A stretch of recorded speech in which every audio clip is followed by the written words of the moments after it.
Good evening ಮಕ್ಕಳೇ. ಎಲ್ರೂ ಹೇಗಿದ್ದೀರಾ?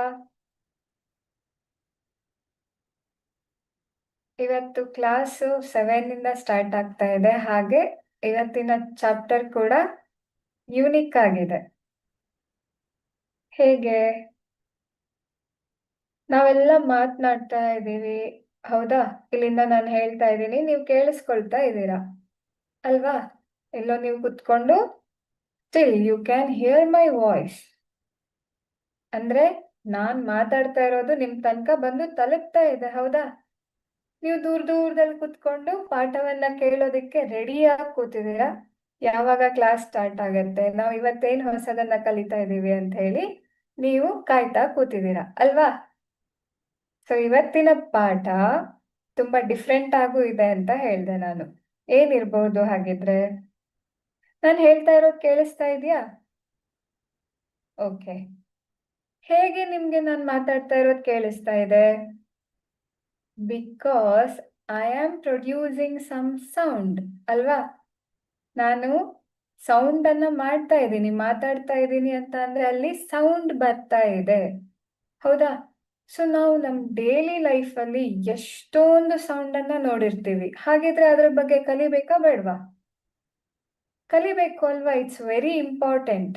ಏನಿದು ಸೌಂಡ್ ಅಂದ್ರೆ, ಹೇಗೆ ಇದು ಆ ಉತ್ಪತ್ತಿ ಆಗತ್ತೆ, ಆರ್ ವಾಟ್ ಈಸ್ ಸೌಂಡ್ ಅನ್ನೋದನ್ನ ನಾವು ಇವತ್ತಿನ ಕ್ಲಾಸಲ್ಲಿ ಕಲಿಯೋಣ. ಹಾಗೇನೆ ಅದರ ಬೇಸ್ಡ್ ಕೆಲವೊಂದಿಷ್ಟು ಕ್ವೆಶನ್ಸ್ ಅನ್ನು ಸಾಲ್ವ್ ಮಾಡೋಣ. So today let's discuss about sound. As I told you, ನಾವು ಸೌಂಡ್ ಅನ್ನ ಪ್ರೊಡ್ಯೂಸ್ ಮಾಡ್ತೀವಿ. ಮಾತನಾಡುವಾಗ ಸೌಂಡ್ ಅನ್ನ ಪ್ರೊಡ್ಯೂಸ್ ಮಾಡ್ತೀವಿ, ನಡೆದಾಡುವಾಗ ಹೆಜ್ಜೆ ಸೌಂಡ್ ಆಗತ್ತೆ, ಸ್ಟೆಪ್ಸ್ ಸೌಂಡ್ ಆಗತ್ತೆ, ಹೌದಾ? ನಡೀತಾ ಇದ್ದಾರೆ ಯಾರೋ, ಇವಾಗ 2-3 ಫ್ಲೋರ್ ಇದ್ರೆ ಕೆಳಗಡೆ ಇರುವವರಿಗೆ ಮೇಲ್ಗಡೆ ಮನೆಯಲ್ಲಿ ಯಾರಾದ್ರೂ ನಡೀತಾ ಇದ್ರೆ ಅದರ ಸೌಂಡ್ ಗೊತ್ತಾಗತ್ತೆ ಅಲ್ವಾ? ಹಾಗೇನೆ ಡೋರ್ ಬೆಲ್ ಆದ್ರೆ ಆ ಬೆಲ್ಲಿನ ಶಬ್ದ, ನಾವು ಸೌಂಡ್ ಅನ್ನ ಕೇಳ್ತೀವಿ, ಹೌದಾ? ಸೊ ಅದು ಶಬ್ದ ಅಲ್ವಾ? ಅದನ್ನ ಕೇಳಿ ನಾವೇನ್ ಮಾಡ್ತೀವಿ, ಯಾರೋ ಬಂದಿದ್ದಾರೆ ಅನ್ನೋದು ಗೊತ್ತಾಗತ್ತೆ. ಹೈಡ್ ಅಂಡ್ ಸೀಕ್ ಆಡೋವಾಗ, ಕಣ್ಣ ಮುಚ್ಚಾಲೆ ಆಟ ಆಡೋವಾಗ ಕಣ್ಣಿಗೆ ಬಟ್ಟೆ ಕಟ್ಟಿದ್ರು ಕೂಡ ನಾವು ಯಾರನ್ನಾದ್ರೂ ಕಣ್ಣು ಹಿಡಿಯೋದಿಕ್ ಸಾಧ್ಯ ಆಗತ್ತೆ. ಹೇಗೆ? With the help of sound ಅಲ್ವಾ? ನಾವು ಕಣ್ಣಿಗೆ ಬಟ್ಟೆ ಕಟ್ಕೊಂಡಿದ್ರು, ಕಣ್ಣು ಮುಚ್ಕೊಂಡಿದ್ರು ನಾವು ಸೌಂಡ್ ಅನ್ನ, ಶಬ್ದವನ್ನ ಆಲಿಸ್ತೀವಿ. ಹಾಗೆ ಆ ಶಬ್ದ ಬರೋ ದಿಕ್ಕಿಗೆ ನಡ್ಕೊಂಡು ಹೋಗಿ ಯಾರನ್ನಾದ್ರೂ ಹಿಡಿತೀವಿ, ಹೌದಾ? ಈ ರೀತಿಯಾಗಿ ನಾವು ನಮ್ಮ ಡೈಲಿ ಲೈಫ್ ಅಲ್ಲಿ ಎಷ್ಟೊಂದು ಸೌಂಡ್ ಅನ್ನ ನಾವು ಕೇಳ್ತಾ ಇರ್ತೀವಿ, ವೆರೈಟೀಸ್ ಆಫ್ ಸೌಂಡ್ ಅನ್ನ ಕೇಳ್ತಾ ಇರ್ತೀವಿ. ಹಾಗೆ ಅದರಲ್ಲಿ ಕೆಲವೊಂದು ಕೆಟ್ಟದಾಗಿರೋ ಸೌಂಡ್ ಕೂಡ ಇರತ್ತೆ. ಫಾರ್ ಎಕ್ಸಾಂಪಲ್, ಟ್ರಾಫಿಕ್ ಅಲ್ಲಿ ನಿಂತಿರೋವಾಗ ಹಾರ್ನ್ ಸೌಂಡ್, ವೆಹಿಕಲ್ ಹಾರ್ನ್ ಮಾಡ್ತಾರೆ, ಹೌದಾ? ಅದು ಕಿವಿಗೆ ಇರಿಟೇಟ್ ಆಗೋದು. ಹಾಗಿದ್ರೆ ಇಷ್ಟು ನಾವು ಡೈಲಿ ಲೈಫ್ ಅಲ್ಲಿ ಸೌಂಡ್ ಅನ್ನ ನಾವು ಕೇಳ್ತಾ ಇರ್ತೀವಿ ಅಂದ್ರೆ ಅದ್ರ ಬಗ್ಗೆ ನಾವು ಕಲೀಲೂಬೇಕು ಅಲ್ವಾ? ಸೊ ಸೌಂಡ್ ಅಂದ್ರೆ ಏನು? What is sound? ಶಬ್ದ ಏನು ಅಂತ ನೋಡೋದಾದ್ರೆ, sound is a form of energy. So it's a form of energy, ಶಕ್ತಿಯ ಒಂದು ರೂಪ ಇದು, ಆಯ್ತಾ? ಹೇಗಿರತ್ತೆ? That help us to communicate and creates a sensation of hearing when it reaches the ear. ಈ ಒಂದು ಸೌಂಡ್ ಏನಿದೆಯಲ್ಲ, ಇದು it creates a sensation of hearing. whenever we I mean whenever the sound is produced, it creates a sensation. That's why we can hear it ಅಲ್ವಾ? ನಮ್ಗೆ ಅಲ್ಲಿ ಶಬ್ದ ಉತ್ಪತ್ತಿ ಆದಾಗ ಅದು ನಮ್ಮ ಕಿವಿಯ ತನಕ ತಲುಪತ್ತೆ, ನಾವು ಕೇಳೋದಿಕ್ಕೆ ಸಾಧ್ಯ ಆಗತ್ತೆ. ಇದು ಶಕ್ತಿಯ ಒಂದು ರೂಪ ಆಗಿದೆ. ಹಾಗಿದ್ರೆ ಇದು ಶಕ್ತಿಯ ರೂಪ ಅಂತ ಅಂದ್ರೆ ಇದಕ್ಕೂ ಕೂಡ ಶಕ್ತಿಯ ಸಂರಕ್ಷಣಾ ಸೂತ್ರಗಳು ಅನ್ವಯಿಸಬೇಕು ಅಲ್ವಾ? Law of conservation of energy. Energy can neither be created ನಾರ್ ಬಿ ಡಿಸ್ಟ್ರಾಯ್ಡ್ ಅಲ್ವಾ?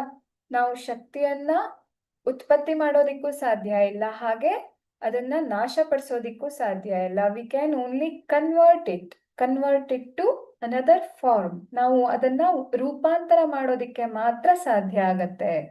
ಸೊ ಈ ಒಂದು law of conservation of energy ಇದು ಸೌಂಡಿಗೂ ಕೂಡ ಅಪ್ಲೈ ಆಗತ್ತೆ. ಶಕ್ತಿ ಶಕ್ತಿಯ ಸಂರಕ್ಷಣಾ ಸೂತ್ರ ಏನಿದೆಯಲ್ಲ, ಶಬ್ದಕ್ಕೂ ಕೂಡ ನಾವು ಇದನ್ನ ಅನ್ವಯಿಸಬಹುದು.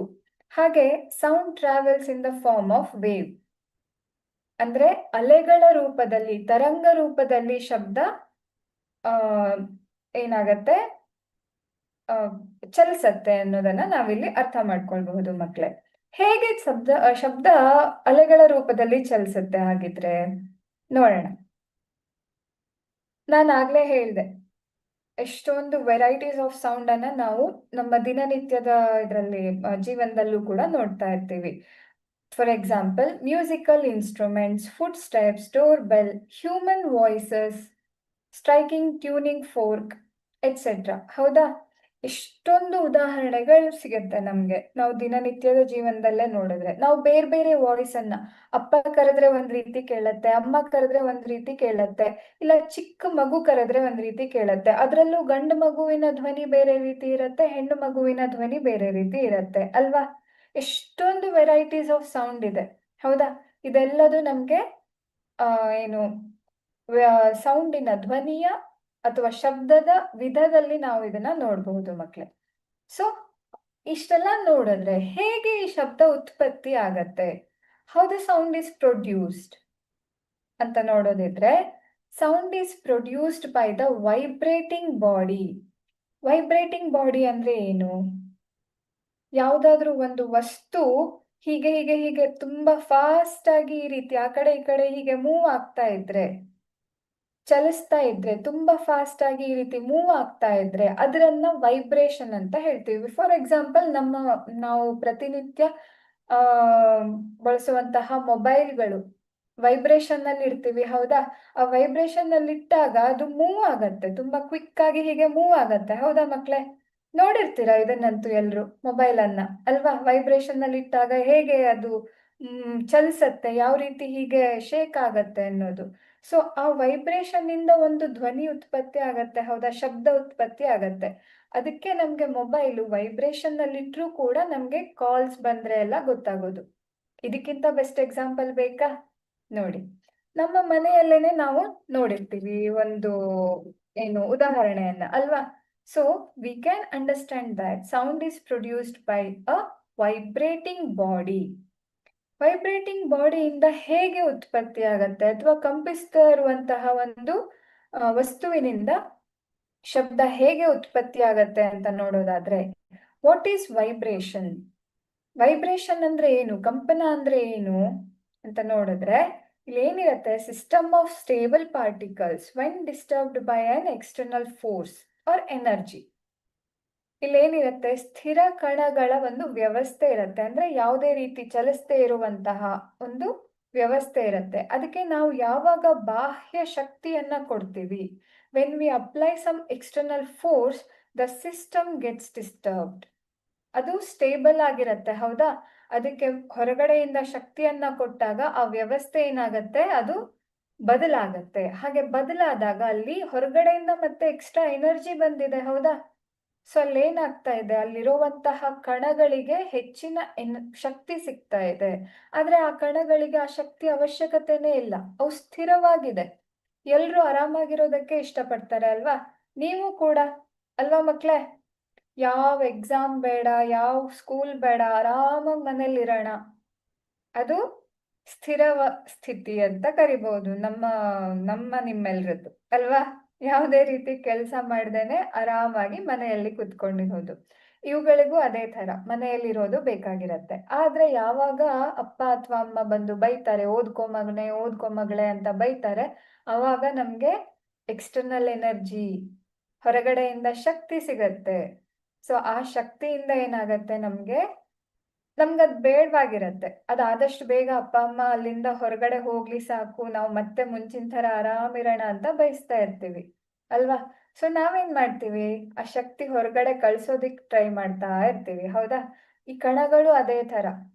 Particles are also like that. They don't want that extra energy, so they start moving back and forth or to and fro. ಅಕ್ಕಪಕ್ಕ ಅಥವಾ ಹಿಂದೆ ಮುಂದೆ ಹೀಗೆ ಅವು ಚಲಿಸೋದಿಕ್ಕೆ ಸ್ಟಾರ್ಟ್ ಮಾಡುತ್ತೆ ಕಣಗಳು. ಹಾಗೆ ಚಲಿಸಿ ಅವು ಪಕ್ಕದಲ್ಲಿರುವಂತಹ ಕಣಕ್ಕೆ, ಅಲ್ಲಿ ಅಕ್ಕಪಕ್ಕ ಕಣಗಳಿರತ್ತೆ ಅಲ್ವಾ ಮಕ್ಳೇ, ಸೊ ಅದೇನ್ ಮಾಡತ್ತೆ, ಪಕ್ಕದಲ್ಲಿರೋ ಕಣಕ್ಕೆ ಅದು ಡಿಕ್ಕಿ ಆಗತ್ತೆ, ಕೊಲೈಡ್ ಆಗತ್ತೆ, ಪಾರ್ಟಿಕಲ್ಸ್ ವಿಲ್ ಕೊಲೈಡ್. ಸೊ ಅಲ್ಲೇನಾಗತ್ತೆ, ಆ ಥರ ಕೊಲಿಷನ್ ಆದಾಗ when the particles collide their energy decreases. ಆ ಥರ ಅವು ಪಕ್ಕದ ಒಂದು ಕಣದ ಜೊತೆಗೆ ಅವು ಡಿಕ್ಕಿಯನ್ನ ಹೊಡೆದಾಗ ಅಥವಾ ಅದಕ್ಕೆ ಹೋಗಿ ತಾಗಿದಾಗ ಅದಕ್ಕೆ ಸಿಕ್ಕಂತಹ ಕಣಗಳಿಗೆ ಸಿಕ್ಕಂತಹ ಈ ಒಂದು ಈ ಶಕ್ತಿ ಏನಿರತ್ತಲ್ಲ, ಬಾಹ್ಯ ಶಕ್ತಿ, ಸೊ ಅದೇನಾಗತ್ತೆ, ಕಡಿಮೆ ಆಗತ್ತೆ. ಹಾಗೆ ಕಡಿಮೆ ಆಗ್ತಾ ಅವೇನ್ ಮಾಡತ್ತೆ, ಮುಂಚಿನ ಸ್ಥಿತಿಗೆ ಬರುತ್ತೆ. ಆದ್ರೆ ಅವು ಆ ಶಕ್ತಿಯನ್ನ ಕಳ್ಕೊಳ್ಳೋದಿಕ್ಕೆ ಹೀಗೆ ಅಲ್ಗಾಡೋದಿಕ್ ಸ್ಟಾರ್ಟ್ ಮಾಡುತ್ತೆ ಅಲ್ವಾ, ಅಂದ್ರೆ ಮೂವ್ ಆಗೋದಿಕ್ ಸ್ಟಾರ್ಟ್ ಆಗತ್ತೆ ಕಣಗಳೆಲ್ಲದು. ಹಾಗೆ ಮೂವ್ ಆದಾಗ ಅದೇನ್ ಮಾಡತ್ತೆ, ಪಕ್ಕದಲ್ಲಿರೋ ಕಣವನ್ನು ಮೂವ್ ಆಗೋ ತರ ಮಾಡತ್ತೆ. ನಾನಷ್ಟೇ ಯಾಕೆ ಓದ್ಲಿ, ನೀನು ಓದು ಅಂತ ಹೇಳಿ ಫೋರ್ಸ್ ಮಾಡ್ದಂಗೆ. ಫ್ರೆಂಡಿಗೆ ನಾವು ಹೇಳ್ತೀವಿ ಅಲ್ವಾ, ಓದು ನೀನು ಓದು, ನಾನೊಬ್ನೇ ಯಾಕೆ ಕಷ್ಟಪಡ್ಲಿ, ನೀನು ಕಷ್ಟಪಡು ಅಂತ. ಅದಕ್ಕೆ ಪಕ್ಕದಲ್ಲಿರೋ ಕಣವನ್ನು ಡಿಸ್ಟರ್ಬ್ ಮಾಡುತ್ತೆ. So particles, these moving particles create vibration. ಈ ತರ ಮೂವ್ ಆಗ್ತಾ ಇರುವಂತಹ ಪಾರ್ಟಿಕಲ್ಸ್ ಏನ್ ಮಾಡತ್ತೆ, ವೈಬ್ರೇಷನ್ ಅನ್ನ ಉಂಟು ಮಾಡುತ್ತೆ. ಈ ವೈಬ್ರೇಷನ್ ನಿಂದಾಗಿ ಏನಾಗತ್ತೆ ಅಂದ್ರೆ, ಕಂಪನದಿಂದಾಗಿ ಏನಾಗತ್ತೆ, ಕಣಗಳು ಈ ತರ ಚಲಿಸೋದ್ರಿಂದ ಕಂಪನ ಉತ್ಪತ್ತಿ ಆಗತ್ತೆ, ಕಂಪನದಿಂದ ಶಬ್ದ ಉತ್ಪತ್ತಿ ಆಗತ್ತೆ. ಗೊತ್ತಾಯ್ತಾ? ಹೇಗೆ ವೈಬ್ರೇಷನ್ ಲೀಡ್ಸ್ ಟು ಸೌಂಡ್ ಅನ್ನೋದು ನಮ್ಗೆ ಗೊತ್ತಾಯ್ತಲ್ವಾ. ಸೊ ಅದಕ್ಕೆ ಉದಾಹರಣೆ ಅಂದ್ರೆ, ನಾವು ನಮ್ಮ ಏನು ದಿನನಿತ್ಯದ ಜೀವನದಲ್ಲಿ ನೋಡಬಹುದಾದಂತಹ ಉದಾಹರಣೆ ಅಂದ್ರೆ, ಒಂದು ರಬ್ಬರ್ ಬ್ಯಾಂಡ್ ಅನ್ನ we have to stretch it. ಹೀಗೆ ಅದನ್ನ ಸ್ಟ್ರೆಚ್ ಮಾಡಿ ಅದಾದ್ಮೇಲೆ when we pluck that rubber band we can hear some sound. So rubber band ಅನ್ನ ಮೊದಲು ಹೀಗೆ ಎಳೆದು ಹಿಡ್ಕೋಬೇಕು. ಎಳೆದು ಹಿಡ್ಕೊಂಡಾದ್ಮೇಲೆ ಅದನ್ನ ಮೀಟೋದು ಅಂದ್ರೆ ಏನು, ಇವಾಗ ನೀವು ಗಿಟಾರ್ ಎಲ್ಲ ನುಡ್ಸೋದನ್ನ ನೋಡಿರ್ತೀರ ಅಲ್ವಾ, ಹೀಗೆ ನುಡಿಸ್ತಾರೆ. ಸೊ ಅಲ್ಲಿ ಆ ಸ್ಟ್ರಿಂಗ್ಸ್ ಅನ್ನ ಹೀಗೆ ಮೂವ್ ಮಾಡ್ತಾರೆ. ಅದೇ ರೀತಿ ರಬ್ಬರ್ ಬ್ಯಾಂಡ್ ಅನ್ನು ಮೂವ್ ಮಾಡಿದಾಗ ಏನಾಗತ್ತೆ, ನಮ್ಗೆ ಅಲ್ಲಿ ಒಂದು ಶಬ್ದ ಉತ್ಪತ್ತಿ ಆಗೋದು ಗೊತ್ತಾಗತ್ತೆ. ಇದು ವೈಬ್ರೇಷನ್ ನಿಂದ ಸೌಂಡ್ ಹೇಗೆ ಆಯಿತು ಅಥವಾ ಕಂಪನದಿಂದ ಶಬ್ದ ಹೇಗೆ ಉತ್ಪತ್ತಿ ಆಗತ್ತೆ ಅನ್ನೋದನ್ನ ನಾವು ಪ್ರಾಯೋಗಿಕವಾಗಿ ಮನೆಯಲ್ಲಿ ಮಾಡಿ ನೋಡಬಹುದು ಈ ರೀತಿಯಾಗಿ. ಆಯ್ತಾ? Vibration can be seen in only few cases. ನಾವು ಇವಾಗ ನೋಡಿರೋ ಎಕ್ಸಾಂಪಲ್ ಅಲ್ಲಿ, ಈಗ ಡೋರ್ ಬೆಲ್ ಆದಾಗ, ಹೌದಾ, ಅಲ್ಲೂ ಕೂಡ ವೈಬ್ರೇಷನ್ನೇ ಆಗಿರತ್ತೆ. That's why sound is produced, ಹೌದಾ. But we can not see that vibrations ಅಲ್ವಾ. ಇನ್ನು ಕೆಲವೊಂದರಲ್ಲಿ ನಾವು ವೈಬ್ರೇಷನ್ ಅನ್ನ ನೋಡಬಹುದು. For example, when you put a stone in the steady water or still water, ಒಂದು ಏನು ಚಲಿಸ್ತಾ ಇರದೇ ಇರುವಂತಹ ನೀರಿಗೆ ನೀವು ಒಂದು ಕಲ್ಲನ್ನ ಹಾಕಿದಾಗ ಅಲ್ಲಿ ಅಲೆಗಳು ಉಂಟಾಗತ್ತೆ, ಹೌದಾ. ನಿಂತ ನೀರಿಗೆ ಕಲ್ಲನ್ನ ಹಾಕಿದಾಗ ವಿ ಕ್ಯಾನ್ ಸಿ ವೇವ್ಸ್, ಅಲೆಗಳು ಉಂಟಾಗತ್ತೆ. ಸೊ ಆ ಅಲೆಗಳು ಹೇಗೆ ಉಂಟಾಗಿರತ್ತೆ ಅಂದ್ರೆ, ದಟ್ಸ್ ಆಲ್ಸೋ ವೈಬ್ರೇಷನ್. ಅಲ್ಲಿ ವೈಬ್ರೇಷನ್ ಉಂಟಾಗಿ ಶಬ್ದ ಉತ್ಪತ್ತಿ ಆಗತ್ತೆ. ನಾನಾಗ್ಲೇ ಫಸ್ಟ್ ಇದ್ರಲ್ಲೇ ಹೇಳ್ದೆ, ಏನು sound travels in the form of wave ಅಂತ ಹೇಳಿ, ಹೌದಾ. ಸೊ ಆ ಸೌಂಡ್ ಇಂದಾಗೇನೆ ಅಲ್ಲಿ ಅಲೆಗಳು ಉಂಟಾಗತ್ತೆ. And that vibration we can see, ನಾವು ಅದನ್ನ ನೋಡಬಹುದು ಅಲ್ವಾ. ನಮ್ ಬರಿಗಣ್ಣಿಗೆ ಅದು ಕಾಣತ್ತೆ ಆ ತರ ವೈಬ್ರೇಷನ್. ಆದ್ರೆ ಎಲ್ಲಾ ವೈಬ್ರೇಷನ್ ಆ ತರ ಕಾಣೋದಿಲ್ಲ ಮಕ್ಳೇ. ಸೊ ಯಾಕೆ ಕಾಣೋದಿಲ್ಲ ಅಂತ ಅಂದ್ರೆ, it is due to small amplitude. Amplitude ಅಂದ್ರೆ ಏನು ಅನ್ನೋದನ್ನು ನಾವು ನೋಡೋಣ. ಬಟ್ ಇಲ್ಲಿ ಏನಾಗತ್ತೆ, ಸಣ್ಣ ಪಾರದಿಂದಾಗಿ ಆ ಒಂದು ಸೌಂಡಿಗೆ ಒಂದು ಪಾರ ಅಂತ ಇರತ್ತೆ. ಆ ಸಣ್ಣದಾದಂತಹ ಪಾರದಿಂದಾಗಿ ಏನಾಗತ್ತೆ, ನಾವು ಎಲ್ಲಾ ವೈಬ್ರೇಷನ್ ಅನ್ನು, ಎಲ್ಲಾ ಕಂಪನಗಳನ್ನು ನೋಡೋದಿಕ್ಕೆ ಸಾಧ್ಯ ಆಗಲ್ಲ. ಆಯ್ತಾ? ಇನ್ನು ನಾವು ಮಾತನಾಡೋದ್ರ ಬಗ್ಗೆ, ನಾವು ಕೇಳ್ತೀವಿ, ಇದ್ರ ಬಗ್ಗೆ ಎಲ್ಲಾದ್ರೂ ನಾವು ತಿಳ್ಕೊಬೇಕಲ್ವಾ. ನಾವು ಹೇಗೆ ಮಾತಾಡ್ತೀವಿ, ನಾವು ಹೇಗೆ ಸೌಂಡ್ ಅನ್ನ ಪ್ರೊಡ್ಯೂಸ್ ಮಾಡ್ತೀವಿ, how do we humans produce sound and how can we hear the sound ಅನ್ನೋದನ್ನ ನೋಡೋಣ. So sound is produced by the voice box. Voice box, ಧ್ವನಿ ಪೆಟ್ಟಿಗೆ ಅಂತ ಹೇಳಿ ಇರುತ್ತೆ ನಮ್ಮ ಗಂಟ್ಲಲ್ಲಿ, that is voice box. And that voice box produces sound. ಹೇಗೆ ಅಂತ ನೋಡೋದಾದ್ರೆ ಅದೇನಾಗಿರುತ್ತೆ, voice box placed at the upper end of the windpipe. We have windpipe. I hope you guys know about it. ಆಯ್ತಾ? ಶ್ವಾಸನಾಳ ಅಂತ ಇರುತ್ತೆ. ಸೊ ಅದರ ತುದಿಯಲ್ಲಿ ನಮ್ಗೆ ಏನಿರುತ್ತೆ, ಧ್ವನಿ ಪೆಟ್ಟಿಗೆ ಇರುತ್ತೆ. ಆ ಶ್ವಾಸನಾಳದ ಮಧ್ಯದಲ್ಲಿ ಅಲ್ಲಿ ಏನಿರುತ್ತೆ, 2 ವೋಕಲ್ ಕಾರ್ಡ್ಸ್ ಇರುತ್ತೆ. ಅದರಲ್ಲೂ ಕೂಡ 2 ಏನಿರುತ್ತೆ, ಧ್ವನಿ ತಂತುಗಳಿರುತ್ತೆ. ಆ ಧ್ವನಿ ತಂತುಗಳ ಮಧ್ಯದಲ್ಲಿ 2 ಇರುತ್ತೆ ಅಲ್ವಾ, ಅದು 2ರ ಮಧ್ಯದಲ್ಲಿ ಸ್ವಲ್ಪ ಒಂದು ಗಾಳಿ ಪಾಸ್ ಆಗುವಷ್ಟು ಸಣ್ಣದಂತಹ ಜಾಗ ಹಾಗೆ ಬಿಟ್ಟಿರುತ್ತೆ. ಆಯ್ತಾ? ಅಂದ್ರೆ 2 ಈ ರೀತಿಯಾಗಿ ಪೈಪ್ಗಳಿದ್ರೆ ಮಧ್ಯದಲ್ಲಿ ಒಂದು ಸಣ್ಣ ಗ್ಯಾಪ್ ಇರುತ್ತೆ. ಯಾವಾಗ ಶ್ವಾಸಕೋಶಗಳು ಅದರ ಮೂಲಕ ಗಾಳಿಯನ್ನ ಹೊರಗಡೆ ಕಳಿಸತ್ತೋ, ನಾವು ಉಸಿರಾಟ ಮಾಡ್ತೀವಿ ಅಲ್ವಾ, ಅದು ಶ್ವಾಸಕೋಶಕ್ಕೆ ಹೋಗುತ್ತೆ ಅಲ್ವಾ. ಸೊ ಆ ಹೋಗೋದು ಬರೋದು, ಆ ಗಾಳಿ ಏನು ಒಳಗಡೆ ತಗೊಂಡಿದ್ದು ಅಥವಾ ಹೊರಗಡೆ ನಾವು ಬಿಡುವಂತಹ ಗಾಳಿ ಏನಿರತ್ತಲ್ಲ, ಇನ್ಹೇಲ್ ಎಕ್ಸೇಲ್ ಮಾಡ್ತೀವಿ ಅಲ್ವಾ ಉಸಿರಾಟದಲ್ಲಿ. ಸೊ ಆ ಗಾಳಿ ಹೊರಗಡೆ ಬರೋವಾಗ ಅದೇನ್ ಮಾಡುತ್ತೆ, it sets these 2 vocal cords to vibrate. ಅದೇನ್ ಮಾಡತ್ತೆ, ಈ ಧ್ವನಿ ತಂತುಗಳನ್ನ ವೈಬ್ರೇಟ್ ಮಾಡೋ ತರ ಮಾಡುತ್ತೆ. ಚಿಕ್ಕದಾದಂತಹ ಸೀಳು ಇರುತ್ತೆ ಮಧ್ಯದಲ್ಲಿ, ಅದ್ರ ಮೂಲಕ ಗಾಳಿ ಪಾಸ್ ಆದಾಗ ಈ 2 ಧ್ವನಿ ತಂತುಗಳು ಕಂಪಿಸೋದಿಕ್ಕೆ ಶುರುವಾಗತ್ತೆ. ಹಾಗೆ ಕಂಪಿಸೋದ್ರಿಂದನೇ ಧ್ವನಿ ಉತ್ಪತ್ತಿ ಆಗುವಂತಹದ್ದು, ಶಬ್ದ ಉತ್ಪತ್ತಿ ಆಗುವಂತಹದ್ದು, ನಾವು ಮಾತನಾಡಿದಾಗ ಸೌಂಡ್ ಬರುವಂತಹದ್ದು. ಗೊತ್ತಾಯ್ತಾ? So 2 vocal cords are there stretched across the voice box, and it has a narrow slit in between. So when the air passes through this slit, it produces sound by making the cords vibrate.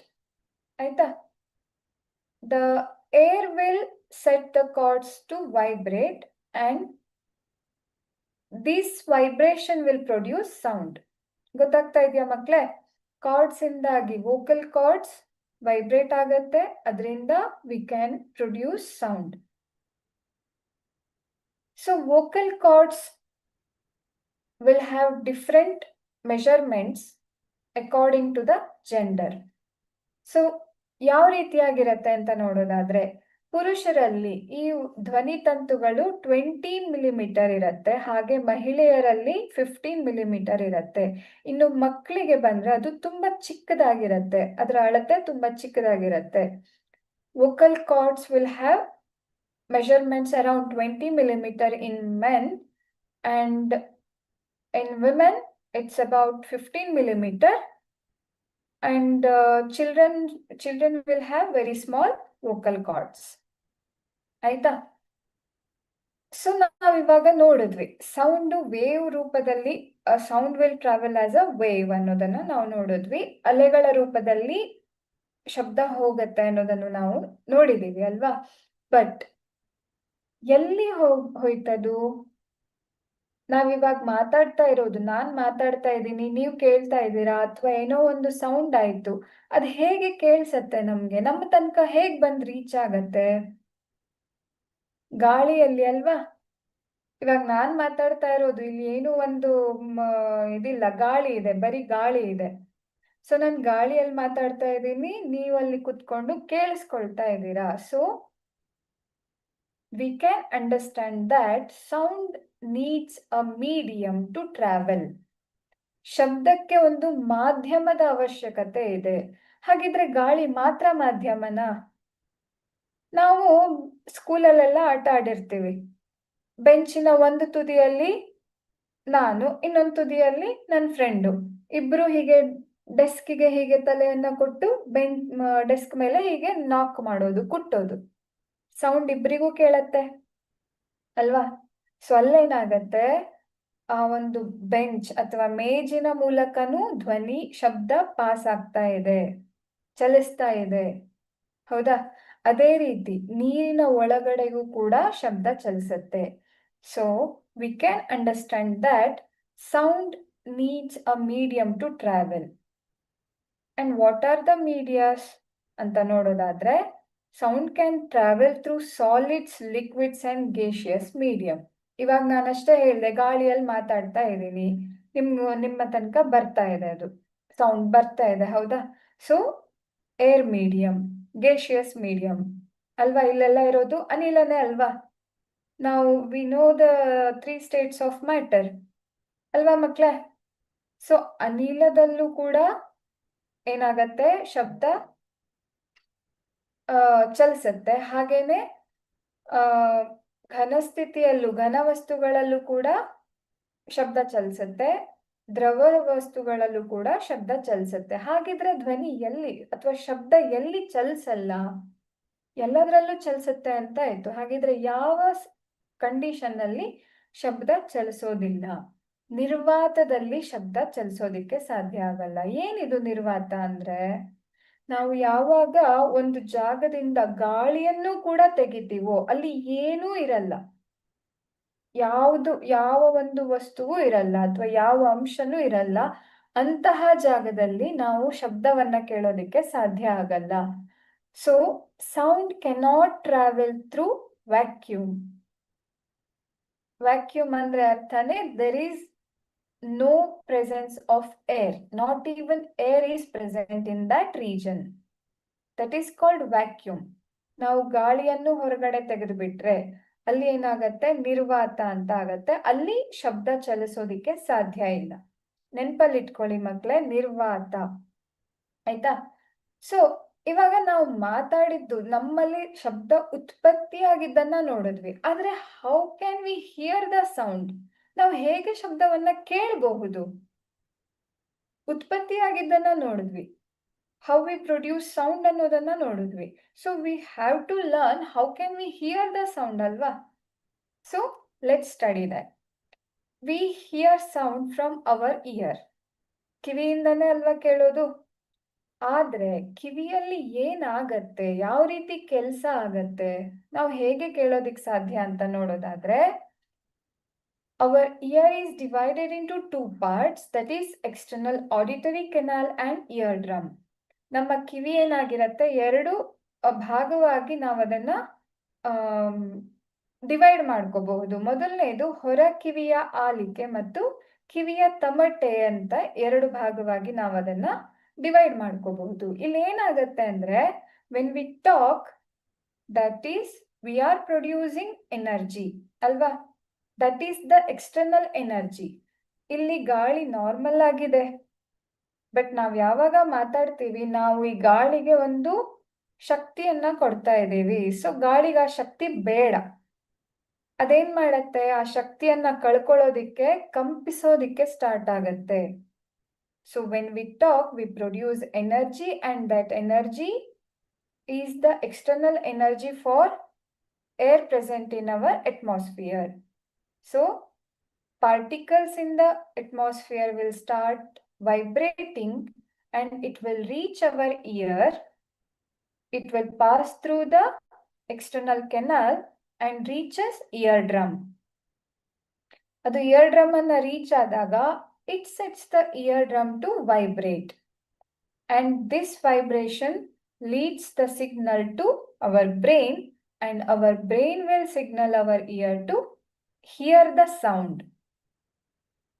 ಗೊತ್ತಾಗ್ತಾ ಇದೆಯಾ ಹೇಗೆ ನಮ್ಗೆ ಶಬ್ದ ಕೇಳುತ್ತೆ ಅನ್ನೋದು? ನಾವು ವಾತಾವರಣಕ್ಕೆ ಶಕ್ತಿಯನ್ನ ಮಾತನಾಡಿದಾಗ, ನಾವು ವಾತಾವರಣದಲ್ಲಿರುವಂತಹ ಅಣುಗಳಿಗೆ, ಸ್ಥಿರ ಕಣಗಳಿಗೆ ನಾವೇನ್ ಮಾಡ್ತಾ ಇದ್ದೀವಿ, ಶಕ್ತಿಯನ್ನ ಕೊಡ್ತಾ ಇದ್ದೀವಿ. ಶಕ್ತಿಯನ್ನ ಕೊಟ್ಟಾಗ ಅದೇನಾಗತ್ತೆ, ಅವಾಗ ಆ ಶಕ್ತಿ ಬೇಡವಾಗಿರತ್ತೆ ಅಲ್ವಾ? ಅದಕ್ಕೆ ಅದು ಕಂಪಿಸೋದಿಕ್ಕೆ ಸ್ಟಾರ್ಟ್ ಮಾಡತ್ತೆ. ಹಾಗೆ ಅವು ಅಲೆಗಳ ರೂಪದಲ್ಲಿ ನಮ್ಮ ಕಿವಿಯನ್ನ ತಲುಪಿ, ಹೊರ ಕಿವಿಯ ಆಲಿಕೆ ಮೂಲಕ ಅದು ತಮಟೆಯನ್ನ ತಲುಪತ್ತೆ. ತಮಟೆಯನ್ನ ತಲುಪಿದಾಗ ಅದು ವೈಬ್ರೇಟ್ ಆಗ್ತಾ ಇರತ್ತೆ ಅಲ್ವಾ ಕಣಗಳು. ಸೊ ತಮಟೆಯನ್ನ ತಲುಪಿದಾಗ ಅದು ತಮಟೆಯನ್ನು ಕಂಪಿಸುವಂತೆ ಮಾಡತ್ತೆ. ಸೊ ಅಲ್ಲಿ ಕಂಪಿಸುವಂತೆ ಮಾಡಿದಾಗ ಅದೇನಾಗತ್ತೆ, ಆ ಕಂಪನ ಒಳಕಿವಿಯನ್ನ ತಲುಪತ್ತೆ. ಒಳಕಿವಿಯನ್ನ ತಲುಪಿ ಅದು ಮೆದುಳಿಗೆ ಸಿಗ್ನಲ್ಗಳನ್ನ, ಸಂಕೇತಗಳನ್ನ ಕಳಿಸುತ್ತೆ. ಆಗ ನಮಗೆ ಅಲ್ಲಿ ಮೆದುಳು ಏನ್ ಮಾಡತ್ತೆ, ಓಕೆ ಈ ತರ ಒಂದು ಶಬ್ದ ಉತ್ಪತ್ತಿ ಆಗಿದೆ, ಅದನ್ನ ನಾವು ಕೇಳಬೇಕು ಅನ್ನೋದನ್ನ ನಮ್ಮ ಕಿವಿಗೆ ಆರ್ಡರ್ ಮಾಡುತ್ತೆ. ಸೊ ನಮ್ಮ ಕಿವಿ ಉಂಟಾದಂತಹ ಶಬ್ದವನ್ನ ಕೇಳಿಸ್ಕೊಳ್ಳುತ್ತೆ. ನೋಡಿ ಎಷ್ಟೊಂದು ಪ್ರೊಸೆಸ್ ಆಗ್ತಾ ಇದೆ ಅಲ್ವಾ, ಇಲ್ಲಿ ಎಷ್ಟು ದೊಡ್ಡ ಕ್ರಿಯೆ ನಡೀತಾ ಇದೆ. ಆದ್ರೆ ಇದೆಲ್ಲದೂ ಕ್ಷಣಾರ್ಧದಲ್ಲಿ ನಮ್ಮ ಮೆದುಳು ಇದೆಲ್ಲದನ್ನು ಅರ್ಥ ಮಾಡ್ಕೊಂಡು ನಾವು ಕೇಳೋದಿಕ್ಕೆ ಸಹಾಯ ಮಾಡ್ತಾ ಇರತ್ತೆ. ಎಷ್ಟು ಕ್ವಿಕ್ ಆಗಿ ಇಲ್ಲಿ ಕೆಲಸ ಆಗ್ತಾ ಇದೆ. ನಮ್ಗಿದೆ ಇಷ್ಟೊಂದೆಲ್ಲ ಕೆಲಸ ಆಗ್ತಾ ಇದೆ ನಮ್ಮ ಮೆದುಳು ಕಿವಿ ಒಳಗಡೆ ಅಂತ ಹೇಳಿ ಗೊತ್ತೇ ಇರಲ್ಲ ಅಲ್ವಾ. But still all these processes R happening in our year and brain is controlling all the process. ಹೌದಾ, ಅದು ನಮ್ಮ ಕಿವಿಗೆ ಸಿಗ್ನಲ್ ಕೊಟ್ಟಾಗ ಮಾತ್ರ ಕಿವಿ ಕೇಳೋದಿಕ್ಕೆ ಸಾಧ್ಯ. ಸೊ ಈ ರೀತಿಯಾಗಿ ನಾವು ಕೇಳಬಹುದು. ಇನ್ನು ಆಗ್ಲೇ ನೋಡಿದ್ವಿ ಆಂಪ್ಲಿಟ್ಯೂಡ್, ಪಾರ ಅಂತ. So what is amplitude? So what is frequency and time period of a vibration? We already know that to and fro motion of an object is called vibration. It is also known as oscillation. ಆಯ್ತಾ? So ನಾವು ಈ ತರ ಅಕ್ಕಪಕ್ಕ ಹೀಗೆ move ಆಗ್ತಾ vibration, ಕಂಪನ ಅಂತ ಹೇಳಿದೆ ನಾನು ಆಗ್ಲೇ ಅಲ್ವಾ ಮಕ್ಳೇ. ಸೊ ಅದನ್ನ ನಾವು ಇನ್ನೊಂದು ಹೆಸರಿಂದಾನು ಕರಿತೀವಿ, ಆಂದೋಲನ ಚಲನೆ ಅಂತಾನು ಕೂಡ ಅದನ್ನ ಕರಿಬಹುದು. That is oscillation. So frequency ಅಂತ ಅಂದ್ರೆ number of oscillations per second is called frequency. That is number of vibrations per second. Oscillation is nothing but vibration. So we can define frequency as number of oscillations per second, and it is expressed in hertz. It is the SI unit of frequency. You guys have to remember it. Aita ನೆನಪಲ್ಲಿ ಇಟ್ಕೊಳ್ಳಿ, it is the SI unit, standard unit. ಆಯ್ತಾ? So ಇದನ್ನ ಕನ್ನಡದಲ್ಲಿ ಆವೃತ್ತಿ ಅಂತ ಹೇಳ್ತೀವಿ. ಆವೃತ್ತಿ ಅಂದ್ರೆ ಏನು? ಒಂದು ಸೆಕೆಂಡಿಗೆ ಆಂದೋಲನಗಳ ಸಂಖ್ಯೆ, ಅದನ್ನ ನಾವೇನಂತ ಕರಿತೀವಿ? ಆವೃತ್ತಿ ಅಂತ ಕರಿತೀವಿ. ಸೊ ಅದನ್ನ ಹರ್ಟ್ಸ್ ನಲ್ಲಿ ನಾವು ವ್ಯಕ್ತಪಡಿಸ್ತೀವಿ. ಆವೃತ್ತಿಯನ್ನ ಹರ್ಟ್ಸ್ ನಲ್ಲಿ ವ್ಯಕ್ತಪಡಿಸ್ತೀವಿ. ಇದು SI ಮಾಪನ ಆವೃತ್ತಿಗೆ. ಆಯ್ತಾ? ಸೊ ಒಂದು ಫ್ರೀಕ್ವೆನ್ಸಿ ಒಂದು ಆವೃತ್ತಿ ಅಂದ್ರೆ ಏನು, ಒಂದು ಹರ್ಟ್ಸ್ ಆವೃತ್ತಿ ಅಂದ್ರೆ ಏನು ಅಂತ ನೋಡೋದಿದ್ರೆ, ಆ ಒಂದು ಹರ್ಟ್ಸ್ ಆವೃತ್ತಿ ಅಂದ್ರೆ ಪ್ರತಿ ಸೆಕೆಂಡಿಗೆ ಒಂದು ಆಂದೋಲನ ಅಥವಾ ಒಂದು ಕಂಪನ ಮತ್ತೆ ಆಂದೋಲನ ಎರಡು ಒಂದೇನೆ ಮಕ್ಳೇ, ಏನು ವ್ಯತ್ಯಾಸ ಇಲ್ಲ. ಕಂಪನ ಅಂದ್ರೂ ಒಂದೇ, ಆಂದೋಲನ ಅಂದ್ರೂ ಒಂದೇ ಆಗಿರತ್ತೆ. ಸೊ ಒಂದು ಹರ್ಟ್ಸ್ ಆವೃತ್ತಿ ಅಂತ ಅಂದ್ರೆ ಒಂದು ಸೆಕೆಂಡಿಗೆ ಎಷ್ಟು ಆಂದೋಲನ ಆಗಿದೆ ನಾವು ಅದನ್ನ ಒಂದು ಹರ್ಟ್ಸ್ ಅಂತ ಕರಿತೀವಿ. ಎಷ್ಟು ಅಲ್ಲ, ಒಂದು ಸೆಕೆಂಡಿಗೆ ಒಂದು ಆಂದೋಲನ ಆಗಿದ್ರೆ ಅದನ್ನ ಒಂದು ಹರ್ಟ್ಸ್ ಅಂತ ಕರಿತೀವಿ ನಾವು. Frequency of 1 hertz is 1 oscillation per second, per 1 second. ಆಯ್ತಾ? So let's study about time period. What is time period? Time required for a particle to complete 1 oscillation. ಈಗಾಗಲೇ ನಾವು ನೋಡಿದ್ವಿ, we learned about oscillation. It is the to and fro motion, alva? So how much is the time taken by an object to complete 1 oscillation or 1 revolution is called time period. ನಮ್ಗೆ ಒಂದು ಆಂದೋಲನವನ್ನ correct ಆಗಿ ಮುಕ್ತಾಯ ಮಾಡೋದಿಕ್ಕೆ ಎಷ್ಟು ಸಮಯ ಬೇಕಾಗತ್ತೋ ಅದನ್ನ ನಾವೇನಂತ ಕರಿತೀವಿ? ಆವರ್ತ ಕಾಲ ಅಂತ ಕರಿತೀವಿ. ಆಯ್ತಾ? ಅಂದ್ರೆ ಒಂದು ಆಂದೋಲನಕ್ಕೆ ಬೇಕಾಗುವಂತಹ ಸಮಯ. ಆಯ್ತಾ? ಇನ್ನು ಪಾರವನ್ನ ನೋಡೋದಾದ್ರೆ, ಒಂದು ಕಣ ಅದರ ಮೂಲ ಸ್ಥಾನದಿಂದ ಗರಿಷ್ಠ ಸ್ಥಾನ ಪಲ್ಲಟ ಎಷ್ಟಾಗಿದೆ ಅದನ್ನ ನಾವೇನಂತ ಹೇಳ್ತೀವಿ? ಪಾರ ಅಂತ ಕರಿತೀವಿ. ಇದನ್ನ ಹೇಗೆ ಅರ್ಥ ಮಾಡ್ಕೊಳ್ಬಹುದು ಅಂದ್ರೆ ನೋಡಿ ಮಕ್ಳೇ, ಸೊ ಇಲ್ಲಿ ಒಂದು ವಸ್ತು ಇದೆ, ಈ ವಸ್ತು ಏನಾಗತ್ತೆ? ಕಂಪನಕ್ಕೆ ಒಳಗಾಗತ್ತೆ. ಆದ್ರೆ ಕಂಪನಕ್ಕೆ ಒಳಗಾದಾಗ ಇದಕ್ಕೆ ಶಕ್ತಿ ಸಿಕ್ಕಾಗ ಇದೇನ್ ಮಾಡತ್ತೆ? ಇಲ್ಲಿಂದ ಇಲ್ಲಿ ತನಕ ಹೋಗುತ್ತೆ, ಹೀಗೆ ಮುಂದಕ್ಕೆ ಹೋಯ್ತು, ಹೌದಾ? ಆಮೇಲೆ ಹಾಗೆ ಹಿಂದಕ್ಕೆ ಬರುತ್ತೆ. ಆದ್ರೆ ಅದರ ಮೂಲ ಸ್ಥಾನ ಇದಾಗಿತ್ತು, ಹೌದಾ?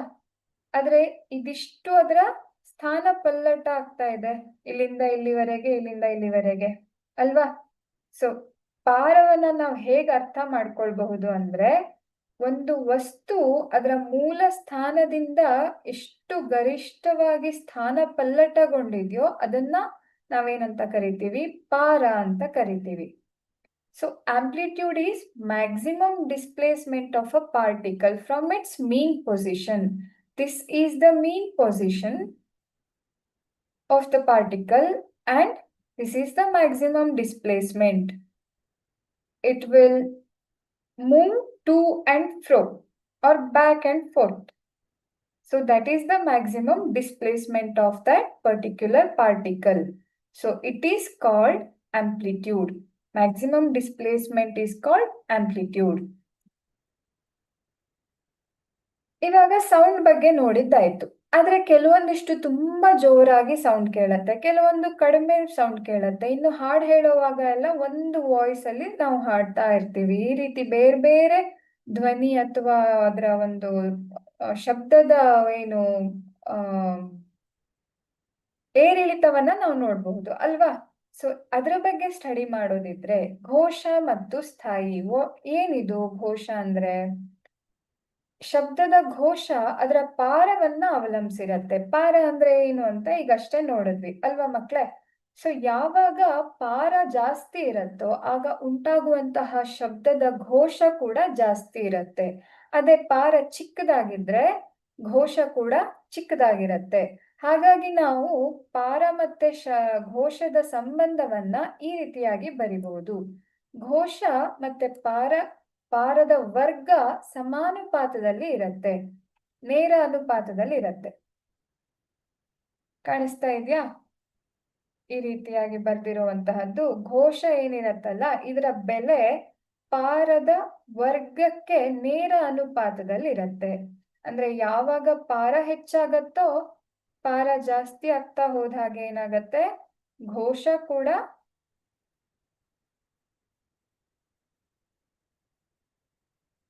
ಜಾಸ್ತಿ ಆಗ್ತಾ ಹೋಗತ್ತೆ. ಗೊತ್ತಾಗ್ತಾ ಇದೆಯಾ ಮಕ್ಳೇ ಹೇಗೆ ಅಂತ? ಇನ್ನು ಸ್ಥಾಯಿ ಏನು? ಸ್ಥಾಯಿಯನ್ನ ನೋಡೋದಿದ್ರೆ ಆವೃತ್ತಿ ಸ್ಥಾಯಿಯನ್ನ ನಿರ್ಧರಿಸುತ್ತೆ. ಹೇಗೆ?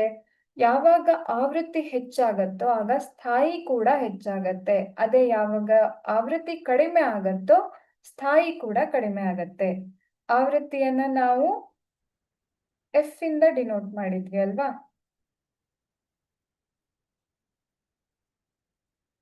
ಸೊ ಇಲ್ಲಿ ಸ್ಥಾಯಿ ಎಫ್ ಜಾಸ್ತಿ ಆದ ಹಾಗೆ ನಮ್ಗೆ ಸ್ಥಾಯಿ ಕೂಡ ಜಾಸ್ತಿ ಆಗತ್ತೆ. ಅಂದ್ರೆ ಇದು ಕೂಡ ನೇರ ಅನುಪಾತದಲ್ಲೇ ಇದೆ, ಆವೃತ್ತಿ ಮತ್ತೆ ಸ್ಥಾಯಿಗಳು. ಆದ್ರೆ ಇದರಲ್ಲಿ ಘೋಷ ಪಾರದ ವರ್ಗದ ಜೊತೆಗೆ ನೇರ ಅನುಪಾತದಲ್ಲಿದೆ. ಇಲ್ಲಿ ಆವೃತ್ತಿ ಸ್ಥಾಯಿಯ ಜೊತೆಗೇನೆ ನೇರ ಅನುಪಾತದಲ್ಲಿದೆ. ಅಂದ್ರೆ ಆವೃತ್ತಿ ಜಾಸ್ತಿ ಆದ್ರೆ ಸ್ಥಾಯಿನೂ ಜಾಸ್ತಿ ಆಗತ್ತೆ, ಆವೃತ್ತಿ ಕಡಿಮೆ ಆದ್ರೆ ಸ್ಥಾಯಿ ಕೂಡ ಕಡಿಮೆ ಆಗತ್ತೆ. ಗೊತ್ತಾಗ್ತಾ ಇದೆಯಾ ಮಕ್ಳೇ? So loudness and pitch. Loudness depends on its amplitude. So loudness and amplitude are related as loudness is directly proportional to square of amplitude. As amplitude increases, we can see the increase in loudness. And if amplitude decreases, loudness will also decrease. So they are in a direct relationship, directly proportional to square of the amplitude of vibration produced by sound, sound produced by vibration. And pitch directly related to frequency. As frequency increases, pitch also increases. Frequency decreases, pitch decreases. ಗೊತ್ತಾಗ್ತಾ ಇದೆಯಾ ಮಕ್ಕಳೇ? So we can say high frequency as high pitch or shrill and low frequency as low pitch. ಅದನ್ನ ನಾವೇನಂತ ಕರಿಬಹುದು ಮಕ್ಕಳೇ? ಅಧಿಕ ಸ್ಥಾಯಿ ಮತ್ತು ಕಡಿಮೆ ಸ್ಥಾಯಿ ಅಂತ ಕರಿಬಹುದು. ಗೊತ್ತಾಗ್ತಾ ಇದೆಯಾ? ಇನ್ನು ಆಡಿಬಲ್ ಅಂಡ್ ಇನ್ಆಡಿಬಲ್ ಸೌಂಡ್ಸ್. ನಾವು ಎಲ್ಲಾ ಶಬ್ದವನ್ನು ಕೇಳೋದಿಕ್ ಸಾಧ್ಯ ಆಗಲ್ಲ. ಕೆಲವೊಂದು ಶಬ್ದವನ್ನ ಕೇಳಬಹುದು, ಇನ್ನು ಕೆಲವೊಂದು ಶಬ್ದಗಳನ್ನ ಕೇಳೋದಿಕ್ಕೆ ಸಾಧ್ಯ ಆಗಲ್ಲ. ಯಾವುದೆಲ್ಲ ಶಬ್ದವನ್ನ ನಾವು ಕೇಳಬಹುದು? ನಾನು ಆಗ್ಲೇ ಹೇಳ್ದೆ, ನಾವು ಫ್ರೀಕ್ವೆನ್ಸಿ ಆವೃತ್ತಿಯನ್ನ ನಾವು ಹರ್ಟ್ಸ್ ಇಂದ ಹೇಳ್ತೀವಿ ಅಂತ ಹೇಳ್ದೆ, ಹೌದಾ? ಸೊ ನಾವು ಮಾನವರು 20 ಹರ್ಟ್ಸ್ ಇಂದ 20,000 ಹರ್ಟ್ಸ್ ವರೆಗಿನ ಶಬ್ದಗಳನ್ನ ನಾವು ಕೇಳೋದಿಕ್ಕೆ ಸಾಧ್ಯ. 20 ಹರ್ಟ್ಸ್ ಇಂದ ಕೆಳಗಡೆಗೆ ಇದ್ರೆ 19 ಹರ್ಟ್ಸ್ ಅಥವಾ 18 ಹರ್ಟ್ಸ್ ಇರುವಂತಹ ಶಬ್ದಗಳನ್ನ ನಾವು ಕೇಳೋದಿಕ್ಕಾಗಲ್ಲ. ಅದೇ ರೀತಿ 20,000 ಹರ್ಟ್ಸ್ಗಿಂತ ಜಾಸ್ತಿ ಇರುವಂತಹ ಶಬ್ದಗಳನ್ನು ನಾವು ಕೇಳೋದಿಕ್ಕೆ ಸಾಧ್ಯ ಆಗಲ್ಲ. ಹಾಗಾಗಿ ನಮ್ಮ ಮಾನವರ ಶ್ರವ್ಯದ ಒಂದು ಏನು ರೇಂಜ್ ಏನಂತ ಕರಿಬಹುದು ಅಂದ್ರೆ 20 ಹರ್ಟ್ಸ್ ಇಂದ 20,000 ಹರ್ಟ್ಸ್. 20 ಹರ್ಟ್ಸ್ ಇಂದ 20,000 ಹರ್ಟ್ಸ್ ಅನ್ನ ನಾವೇನಂತ ಕರಿಬಹುದು?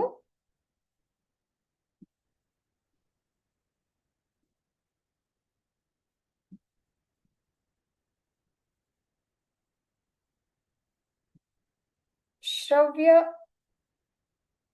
ಶಬ್ದ ಅಂತ ಹೇಳ್ತೀವಿ ಇಲ್ಲಿವರೆಗಿಂದನ. ಗೊತ್ತಾಗ್ತಾ ಇದೆಯಾ ಮಕ್ಳೇ ಏನು ಅಂತ? 20 ಹರ್ಟ್ಸ್ಗಿಂತ ಕಡಿಮೆ ಇರೋದು ಕೇಳಕ್ಕಾಗಲ್ಲ, 20,000 ಹರ್ಟ್ಸ್ಗಿಂತ ಜಾಸ್ತಿ ಇರೋದನ್ನು ನಾವು ಕೇಳೋದಿಕ್ಕಾಗಲ್ಲ. ಅದಕ್ಕೆ ಇದಕ್ಕಿಂತ ಕಡಿಮೆ 20 ಹರ್ಟ್ಸ್ಗಿಂತ ಕಡಿಮೆ ಇರೋದು ಹಾಗೆ 20,000 ಹರ್ಟ್ಸ್ಗಿಂತ ಜಾಸ್ತಿ ಇರುವಂತಹ ಶಬ್ದಗಳನ್ನ ಅಶ್ರವ್ಯ ಶಬ್ದ ಅಂತ ಕರಿತೀವಿ. ನಾವು ಅದನ್ನ ನಮ್ ಕಿವಿಯಿಂದ ಕೇಳೋದಿಕ್ಕಾಗಲ್ಲ. ಆದ್ರೆ ಕೆಲವೊಂದು ಪ್ರಾಣಿಗಳು ಕೇಳಕ್ಕೆ ಸಾಧ್ಯ ಆಗತ್ತೆ. ಎಕ್ಸಾಂಪಲ್ ಬಾವಲಿಗಳು. ಅದಕ್ಕೂ ಕೂಡ ತುಂಬಾ ಅಂದ್ರೆ ಏನು ನಮ್ಮ ನಮ್ಮ ತರದ ವ್ಯವಸ್ಥೆ ಇರಲ್ಲ, ಅವ್ರದ್ದು ಕಿವಿಯ ವ್ಯವಸ್ಥೆ ಬೇರೆ ರೀತಿ ಇರೋದಕ್ಕೆ ನಮಗೆ ಅಶ್ರವ್ಯ ಆಗಿದ್ದು ಅವಕ್ಕೆ ಶ್ರವ್ಯವಾಗಿರತ್ತೆ. ಅಂದ್ರೆ ಅವು ಕೇಳೋದಿಕ್ ಸಾಧ್ಯ ಆಗತ್ತೆ. ಅದೇ ರೀತಿ ನಾಯಿಗಳು. ನಾಯಿ ಕೂಡ ಕೆಲವೊಂದಿಷ್ಟು ಶಬ್ದವನ್ನ ನಮ್ ಕಿವಿಗೆ ಅದು ಕೇಳಿಸ್ತಾ ಇರಲ್ಲ, ಬಟ್ ಅವಕ್ಕೆ ಕೇಳಿಸುತ್ತೆ. ಆಯ್ತಾ? ಇನ್ನು ನೀರಿನ ಒಳಗಡೆಗೆ ಇರುವಂತಹ ಕೆಲವೊಂದು ಜಲಚರಗಳು ಕೂಡ ಇದೇ ರೀತಿ. ಅಂದ್ರೆ ಅವರ ಒಂದು ಶ್ರವ್ಯದ ಏನು ರೇಂಜ್ ಇದೆಯಲ್ಲ ಅದು ಬೇರೆ ರೀತಿಯಾಗಿರತ್ತೆ. ಅದೆಲ್ಲ ಉದಾಹರಣೆಗಳು. So audible and inaudible sounds. Human us human can hear sound frequencies between 20 hertz to 20,000 hertz. Below 20 hertz and above 20,000 hertz is 20,000 hertz is known as inaudible region. We cannot hear such sounds, that is below 20 hertz sound as well as above 20,000 hertz, that is 20 kilohertz sound. So that range is known as inaudible sound, inaudible frequencies. Okay? ನಾನು ಆಗ್ಲೇ first ಹೇಳೋವಾಗ್ಲೇ ಹೇಳ್ದೆ, ಕೆಲವೊಂದಿಷ್ಟು ನಮ್ಮ ಕಿವಿಗೆ ಹಿತ ಅಂತ ಅನ್ಸುತ್ತೆ, ಇನ್ ಕೆಲವೊಂದಿಷ್ಟು ಅಯ್ಯೋ ಯಾಕಾದ್ರೂ ಈ ತರ ಕೆಟ್ಟದಾಗ ಸೌಂಡ್ ಬರ್ತಾ ಇದೆಯೇನೋ ಅಂತ ಅನ್ಸುತ್ತೆ ಅಲ್ವಾ? ಫಾರ್ ಎಕ್ಸಾಂಪಲ್, ಇವಾಗ ಮನೆ ಕೆಲಸ ನಡೀತಾ ಇದೆ, ಪಕ್ಕದ ಮನೆಯವ್ರದ್ದು ಮನೆ ಕೆಲಸ ನಡೀತಾ ಇದ್ದಾರೆ, ಡ್ರಿಲ್ ಮಾಡ್ತಾರೆ, ಸುತ್ತಿಗೆ ತಗೊಂಡು ಕುಟ್ತಾರೆ, ಹಾಗೇನೆ ಗೋಡೆ ಒಡೆಯೋದು ಅಥವಾ ಹೊಸದಾಗಿ ಕಟ್ಟೋದು, ಏನೇನೋ ಮನೆ ಕೆಲಸ ಆಗ್ತಾ ಇರತ್ತೆ ಅಲ್ವಾ? ಆ ತರ ಎಲ್ಲ ಸೌಂಡ್ ಆದಾಗ ಅಥವಾ ಮರ ಕಡಿಯೋ ಸೌಂಡು ಈ ತರ ಎಲ್ಲ ಆಗ್ತಾ ಇದ್ರೆ ಅದು ನಮ್ ಕಿವಿಗೆ ಕೇಳ್ಬೇಕು ಅಂತ ಅನ್ಸಲ್ಲ. ಅಯ್ಯೋ ಯಾಕಪ್ಪ ಈ ಸೌಂಡ್ ಆಗ್ತಾ ಇದೆ ಅಂತ ಇರತ್ತೆ ಅಲ್ವಾ? ಸೊ ಆ ತರ ನಮ್ಮ ಕಿವಿಗೆ ಯಾವುದು ಕೇಳೋದಿಕ್ಕೆ ಒಳ್ಳೆ ಭಾವನೆ ಬರಲ್ವೋ ಕೇಳಿದಾಗ, ಅಥವಾ ಯೋ ಅನ್ನುವಂತಹ ಭಾವನೆ ಬರತ್ತಲ್ಲ, ಅಂತಹ ಸೌಂಡ್ ಅನ್ನ ನಾವೇನಂತ ಕರಿತೀವಿ? ಅಂತಹ ಶಬ್ದವನ್ನ ಗದ್ದಲ ಅಂತ ಕರಿತೀವಿ. ಅದೇ ಯಾರಾದ್ರೂ ಹಾಡ್ತಾ ಇದ್ರೆ, ತುಂಬಾ ಚೆನ್ನಾಗಿ ಹಾಡ್ತಾ ಇದ್ರೆ ಅಲ್ವಾ, ಮನೇಲಿ ಅಮ್ಮನೋ ಅಕ್ಕನೋ ಅಣ್ಣನೋ ಯಾರೋ ಒಬ್ರು ಹಾಡ್ತಾ ಇದ್ರೆ ಅದನ್ನ ನಾವು ಕೇಳ್ಬೇಕು ಅಂತ ಅನ್ಸುತ್ತೆ. ಸಂಗೀತ ಕಲ್ತಿರ್ತಾರೆ, ಅವ್ರು ಹಾಡ್ತಾ ಇದ್ರೆ ಕೇಳ್ಬೇಕು ಅಂತ ಅನ್ಸುತ್ತೆ. ವೀಣೆ ನುಡಿಸ್ತಾ ಇದ್ರೆ ಅಥವಾ ಗಿಟಾರ್ ಅನ್ನ ನುಡಿಸ್ತಾ ಇದ್ರೆ ಇಂತಹ ಶಬ್ದಗಳನ್ನ ನಾವು ಕೇಳ್ಬೇಕು ಅಂತ ಅನ್ಸುತ್ತೆ. ಅಥವಾ ಯಾವುದೋ ಒಂದು ಮೂವಿ ಹಾಡಿರ್ಬೋದು ಅಲ್ವಾ? ಇಲ್ಲ ಯಾರಾದ್ರೂ ಒಳ್ಳೆ ನಮ್ಗೆ ಹಿಂಗೆ ನಮಗೆ ಪ್ರೀತಿ ಆಗುವಂತವ್ರು, ನಮ್ಮ ಅಪ್ಪನೋ ಅಮ್ಮನೋ, ನಮಗೆ ಅವ್ರ ಮೇಲೆ ಪ್ರೀತಿ ಇರುತ್ತೆ. ಸೊ ಅವ್ರೇನಾದ್ರೂ ಹಿಂಗ್ ಪ್ರೀತಿಯಿಂದ ಮಾತಾಡಿಸ್ತಾ ಇದ್ರೆ, ಓ ಮಗು ಊಟ ಆಯ್ತಾ, ತಿಂಡಿ ಆಯ್ತಾ ಅಂತ ಹೇಳೆಲ್ಲ ಹೀಗ್ ಪ್ರೀತಿಯಿಂದ ಓದಾಯ್ತಾ, ಏನ್ ಮಾಡ್ತಾ ಇದೀಯಾ, ಹೀಗೆಲ್ಲ ಮಾತಾಡಿಸ್ತಾ ಇದ್ರೆ ಅದೆಲ್ಲ ನಮಗ್ ಕೇಳ್ಬೇಕು ಅಂತ ಅನ್ಸುತ್ತೆ ಅಲ್ವಾ. ಸೊ ಆ ತರ ಕಿವಿಗೆ ಖುಷಿ ಕೊಡುವಂತಹ ಸೌಂಡ್ ಅನ್ನ ನಾವೇನಂತ ಕರಿತೀವಿ, ಸಂಗೀತ ಅಂತ ಕರಿತೀವಿ. ಅದೇ ಕಿವಿಗೆ ಕೇಳೋದಕ್ಕೆ ಕರ್ಕಶವಾಗಿದ್ರೆ ಅದನ್ನ ಗದ್ದಲ ಅಂತ ಕರಿತೀವಿ. ಆಯ್ತಾ. ಇನ್ನು ಈ ತರ ಆ ಏನು ಕೇಳೋದಿಕ್ಕೆ ಕೆಟ್ಟದಾಗಿರುವಂತಹ ಸೌಂಡ್ ತುಂಬಾ ಹೊತ್ತು ಅದು ಹಾಗೆ ಮುಂದುವರ್ಕೊಂಡು ಹೋದ್ರೆ ಅದರಿಂದಾಗಿ ಶಬ್ದ ಮಾಲಿನ್ಯ ಆಗತ್ತೆ. ಅತಿಯಾದ ಅಥವಾ ಅನಗತ್ಯ ಶಬ್ದದ ಉಪಸ್ಥಿತಿ ಅಂತ ಕರಿಬಹುದು. ಅಂದ್ರೆ ಏನು, ಇವಾಗ ನಾನು ಹೇಳ್ದೆ, ಮನೆ ಕೆಲಸ ಡ್ರಿಲ್ ಮಾಡ್ತಾ ಇರ್ತಾರೆ, ಬೆಳಿಗ್ಗೆಯಿಂದ ರಾತ್ರಿ ತನಕ ಡ್ರಿಲ್ ಮಾಡ್ತಾ ಇದ್ರೆ ನಮ್ಗೆ ಅದು ತಲೆನೋವು ಬರೋದಿಕ್ ಸ್ಟಾರ್ಟ್ ಆಗತ್ತೆ, ನಮ್ಗೆ ಕಿರಿಕಿರಿ ಉಂಟಾಗತ್ತೆ ಅಲ್ವಾ. ಏನ್ ಇಷ್ಟೊಂದು ಸೌಂಡ್ ಮಾಡ್ತಾರಪ್ಪ ಅಂತ ಅನ್ಸ್ತಾ ಇರತ್ತೆ. ಅಂತಹದ್ದು ಏನ್ ಮಾಡತ್ತೆ, ಶಬ್ದ ಮಾಲಿನ್ಯವನ್ನ ಮಾಡ್ತಾ ಇರತ್ತೆ. ಹೌದಾ. ಈ ತರ ಅತಿಯಾದ ಶಬ್ದ ಅಥವಾ ನಮ್ಗೆ ಬೇಡದೇ ಇರುವಂತಹ ಶಬ್ದ, ಅದು ಎರಡೂ ಶಬ್ದ ಮಾಲಿನ್ಯ ಅಂತ ನಾವು ಹೇಳ್ಬಹುದು. ಅದರಿಂದ ಏನೆಲ್ಲ ಆಗತ್ತೆ ಶಬ್ದ ಮಾಲಿನ್ಯದಿಂದ ಅಂತ ಅಂದ್ರೆ, ನಿದ್ರೆಯ ಕೊರತೆ ಆಗುವಂತಹದ್ದು, ಇಲ್ಲ ಅಧಿಕ ರಕ್ತದೊತ್ತಡ ಆಗತ್ತೆ, ಇಲ್ಲ ಆತಂಕ ಆಗುವಂತಹದ್ದು. ಇದೆಲ್ಲದೂ ಕೂಡ ಏನಾಗತ್ತೆ, ಶಬ್ದ ಮಾಲಿನ್ಯದಿಂದಾಗಿ ಉಂಟಾಗುವಂತಹ ಒಂದಿಷ್ಟು ತೊಂದರೆಗಳು. ಹಾಗೆ ಈಗ ಕೆಲವೊಂದಿಷ್ಟು ಸೌಂಡ್ ಅನ್ನ ರೆಗ್ಯುಲರ್ ಆಗಿ ನಾವು ಕೇಳ್ತಾನೆ ಇದ್ರೆ, ಅಂದ್ರೆ ಹಿತವಾಗದೇ ಇರುವಂತಹ ಕರ್ಕಶವಾದಂತಹ ಶಬ್ದವನ್ನ ನಿರಂತರವಾಗಿ ಕೇಳ್ತಾ ಇದ್ರೆ, ದಿನಗಟ್ಲೆ ಕೇಳ್ತಾ ಇದ್ರೆ, ಶಾಶ್ವತವಾದಂತಹ ಕಿವುಡುತನ ಬರೋದಕ್ಕೂ ಇದು ಶಬ್ದ ಮಾಲಿನ್ಯ ಕಾರಣ ಆಗತ್ತೆ. ಈ ಕಾರ್ಖಾನೆಗಳಲ್ಲೆಲ್ಲ ಕೆಲಸ ಮಾಡುವವರು ತುಂಬಾ ಜೋರಾದಂತ ಸೌಂಡ್ ಅನ್ನ ಕೇಳ್ತಾ ಇದ್ರೆ ಅವರಿಗೆ ತುಂಬಾ ಬೇಗನೆ ಸಣ್ಣ ವಯಸ್ಸಿಗೆನೆ ಶಾಶ್ವತ ಕಿವುಡುತನ, ಈ ತರದೆಲ್ಲ ಸಮಸ್ಯೆಗಳು ಉಂಟಾಗುವಂತಹದ್ದು. So noise and music, sounds which are pleasant to our ear is called music. We wish to hear such sounds, alva. It will please us. That sounds will please us. And sounds which are unpleasant to the ear are called noise. We don't want to hear such sound. Example, vehicle horn sound in the middle of traffic. Continuous agi horn ಮಾಡ್ತಾ ಇದ್ರೆ, honk ಮಾಡ್ತಾ ಇದ್ರೆ, we don't want to hear that sound. And that is noise. Music, someone is singing, someone is playing guitar or veene or some musical instrument. Some random song is running on the TV. Such sounds we want to hear, and that type of sound is called music because it pleases our ear. And unpleasant sound is called noise. And noise leads to noise pollution. Excessive or unwanted sound will make noise pollution. And this noise pollution will harm us. How?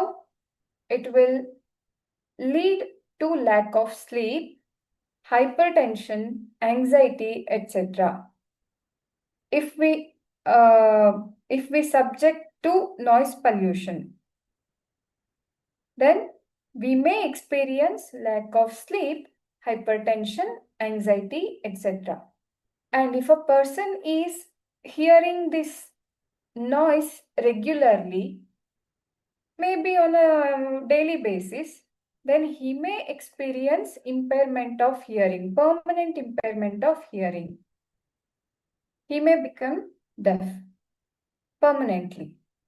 So, all these are the results of noise pollution. So, ಇಷ್ಟು ನಾವು ಇಲ್ಲಿವರೆಗೆ ಶಬ್ದ ಅಂದ್ರೆ ಏನು, ಅದು ಹೇಗೆ ಉಂಟಾಗತ್ತೆ ಅನ್ನೋದನ್ನೆಲ್ಲದನ್ನು ಕಲ್ತಿದ್ದಾಯ್ತು ಅಲ್ವಾ. So ಇದರ ಬೇಸ್ಡ್ ಕೆಲವೊಂದಿಷ್ಟು ಪ್ರಾಬ್ಲಮ್ಸ್ ಅನ್ನ ಸಾಲ್ವ್ ಮಾಡೋಣ, ಕ್ವೆಶ್ಚನ್ಸ್ ಅನ್ನ ಸಾಲ್ವ್ ಮಾಡೋಣ. So what is the SI unit off frequency? There are 4 options, and which is the correct answer? We have to select it. ಆವೃತ್ತಿಯ SI ಮಾನ ಯಾವುದು? ಯಾರು ನೆನ್ಪು ಮಾಡ್ಕೊಂಡು ಆನ್ಸರ್ ಮಾಡ್ತೀರಾ? ಆವೃತ್ತಿಯ SI ಮಾನ, we know that Hertz is the SI unit of frequency. Frequencies are expressed in Hertz.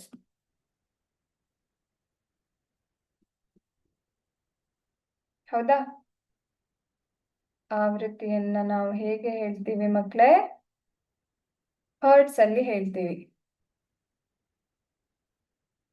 Hz. So option C is the right answer. Sound cannot travel through. They are asking sound cannot travel through. ಅಂದ್ರೆ ಯಾವುದರ ಮೂಲಕ sound ಶಬ್ದ ಚಲಿಸೋದಿಲ್ಲ ಅನ್ನೋದನ್ನ ಕೇಳ್ತಾ ಇದ್ದಾರೆ. ಯಾವುದ್ರ ಮೂಲಕ sound ಚಲಿಸುತ್ತೆ ಅಂತ ಕೇಳ್ತಾ ಇಲ್ಲ, ಶಬ್ದ ಚಲಿಸುತ್ತೆ ಅನ್ನೋದನ್ನ ಕೇಳ್ತಾ ಇಲ್ಲ. Sound cannot travel through. Sound can travel through air media. And vacuum, what about vacuum? Can sound travel through vacuum? No. Vacuum means nothing is there. Not even air, not solid material or liquid material. So sound needs a media. So this is the answer. Vacuum. In vacuum, sound cannot travel. Table andre ಏನಾಯ್ತು? Solid. ಹೌದಾ? In water, liquid. So sound can travel through all the three medium, but it cannot travel through vacuum. So B is the right answer. ಶಬ್ದವು ಯಾವುದ್ರ ಮೂಲಕ ಚಲಿಸೋದಿಲ್ಲ ಅಂತ ಕೇಳ್ತಾ ಇದ್ದಾರೆ. ಗಾಳಿ ಅಂದ್ರೆ ಅನಿಲ ಆಯ್ತು. ಹೌದಾ?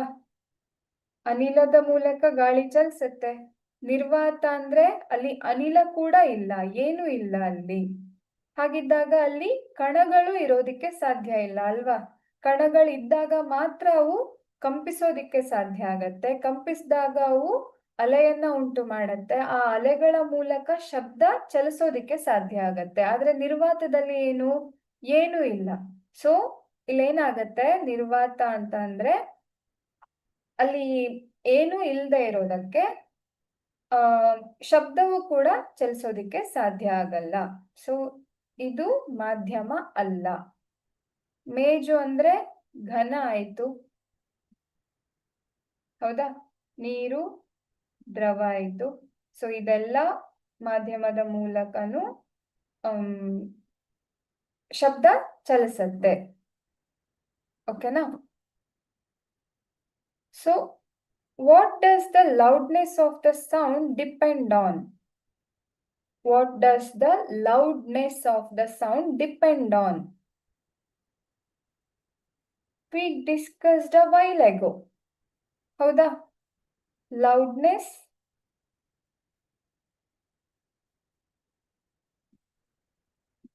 is directly proportional to square of the amplitude. So it depends on amplitude. As amplitude increases, loudness increases. And as amplitude decreases, loudness also decreases. So amplitude is the right answer. ಶಬ್ದದ ಘೋಷವು ಯಾವುದರ ಮೇಲೆ ಅವಲಂಬಿತವಾಗಿರುತ್ತದೆ ಅಂತ ಕೇಳ್ತಾ ಇದ್ದಾರೆ. ಆವೃತ್ತಿ ಅಂತ ಅಂದ್ರೆ ಆವೃತ್ತಿ ಏನು? ಫ್ರೀಕ್ವೆನ್ಸಿ ಅಲ್ವಾ? ಅದರ ಮೇಲೆ ಡಿಪೆಂಡ್ ಆಗಿರತ್ತಾ? ಹೇಗೆ ಆವೃತ್ತಿ ಹೆಚ್ಚು ಕಡಿಮೆ ಆಗತ್ತೆ ಅದ್ರ ಮೇಲೆ ಶಬ್ದದ ಘೋಷ ನಿರ್ಧಾರ ಆಗತ್ತಾ? ಇಲ್ಲ ಅಲ್ವಾ? ಆದ್ರೆ ಪಾರದ ಮೇಲೆ ಅದು ಅವಲಂಬಿತವಾಗಿದೆ. ಅಂದ್ರೆ ಏನು ಅರ್ಥ?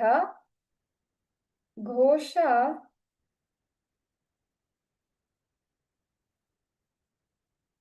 ಮತ್ತೆ ಪಾರದ ಸಂಬಂಧ ಹೇಗಿತ್ತು?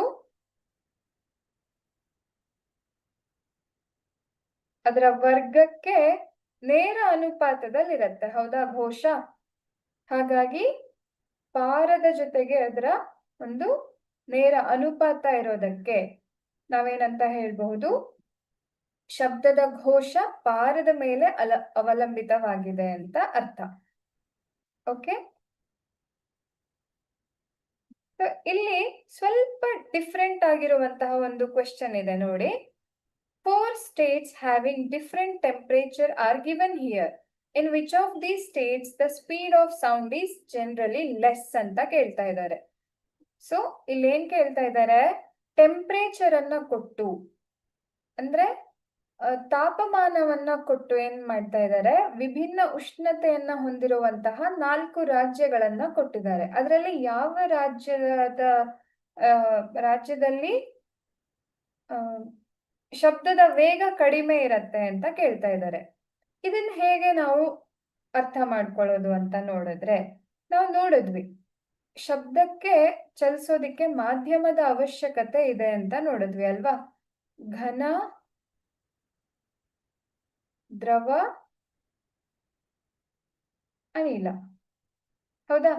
ಆದ್ರೆ ನಿಮ್ಗೆ ಈಗಾಗ್ಲೇ ಗೊತ್ತಿದೆ ಮಕ್ಳೇ, ಘನದಲ್ಲಿ ಕಣಗಳು ಯಾವ ರೀತಿ ಇರತ್ತೆ, ಒಂದಕ್ಕೊಂದು ತಾಗಿ ಇರತ್ತೆ, ಹೌದಾ? ಈ ರೀತಿಯಾಗಿ ಹೀಗೆ ತಾಕೊಂಡ್ ಹತ್ರದಲ್ಲಿ ಇರತ್ತೆ. ಸೊ ಅಲ್ಲಿ ಒಂದಕ್ಕೊಂದು ಹೀಗೆ ಕಂಪಿಸೋದಿಕ್ಕೆ ಶುರುವಾದಾಗ ಘರ್ಷಣೆ ಆಗತ್ತೆ. ಆ ಘರ್ಷಣೆಯಿಂದ ಬೇಗ ಬೇಗ ಶಬ್ದ ಚಲಿಸೋದಿಕ್ಕೆ ಸಾಧ್ಯ ಆಗತ್ತೆ ಅಲ್ವಾ, ಹತ್ರ ಇರೋದಕ್ಕೆ. ಇವಾಗ ನೀವು ನಿಮ್ ಫ್ರೆಂಡ್ ಪಕ್ಕದಲ್ಲೇ ಕೂತಿದ್ರೆ ನೀವು ಸುಲಭವಾಗಿ ಏನೋ ಒಂದ್ ಹೇಳ್ಬೇಕಿತ್ತು ನಿಮ್ ಫ್ರೆಂಡಿಗೆ, ಸುಲಭವಾಗಿ ಪಕ್ಕದಲ್ಲಿದ್ದವ್ರಿಗೆ ಹೇಳ್ಬೋದು. ಅದೇ ನೀವು 2 ಜನ ಆದ್ಮೇಲೆ ನಿಮ್ ಫ್ರೆಂಡ್ ಕೂತಿದ್ರೆ ಸ್ವಲ್ಪ ದೂರ ಆಯ್ತಲ್ವಾ, ಹೇಳೋದಿಕ್ ಕಷ್ಟ ಆಗತ್ತೆ ಅಲ್ವಾ. ಅಥವಾ ನೀವ್ ಈ ಬೆಂಚಲ್ಲಿ ಕೂತಿದ್ದೀರಾ, ನಿಮ್ ಫ್ರೆಂಡ್ ಮತ್ತೊಂದ್ ಬೆಂಚಲ್ಲಿ ಕೂತಿದ್ದಾರೆ ಅಂತ ಅಂದ್ರೆ ನೀವೇನೋ ಒಂದನ್ನ ಹೇಳ್ಬೇಕು. ಫಾರ್ ಎಕ್ಸಾಂಪಲ್, ನಾನ್ ಇವತ್ತು ಚಿತ್ರಾನ್ನ ತಗೊಂಡ್ ಬಂದಿದ್ದೀನಿ ಹೇಳ್ಬೇಕು ಅಂದ್ರೆ ದೂರ ಆಗೋಯ್ತು ಫ್ರೆಂಡ್ ಕೂತಿರೋದು ಅಲ್ವಾ.